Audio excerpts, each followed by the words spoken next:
নমস্কার, আমি রুমা খাওয়ার খেলা চ্যানেলে আপনাদের সবাইকে স্বাগত।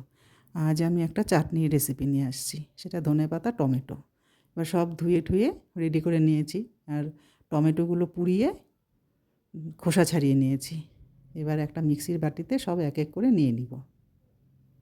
আর নুন চিনি তো একটু লাগবেই, সেটা পরিমাণ মতো, যে যেরকম খাবে। যদি লাগে পরে না হয় একটু দিয়ে নেওয়া যায়। এবার সবগুলো একসঙ্গে ঢেলে নিব। আর এই চাটনিটা কিন্তু অসাধারণ হয়। যখন কারোর খেতে ইচ্ছে করে না, তখন এরকম একটা চাটনি করে নিলে ব্যাস আর কোনো অসুবিধা হয় না। আর আপনারা যদি মনে করেন জল দেবেন না, দেবেন না, তাহলে একটু ঘন হবে। টমেটোর থেকে জল তো একটু ছাড়বেই। তারপরে যদি মনে হয় একটু জল লাগবে, তখন দিয়ে দিলে হয়ে যাবে।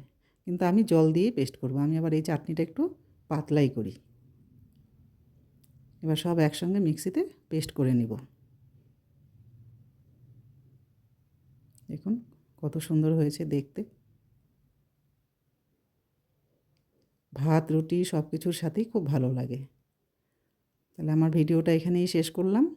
কথা হবে পরের কোনো ভিডিওতে। আপনারা ভালো থাকবেন, সুস্থ থাকবেন, আমার পাশে থাকবেন।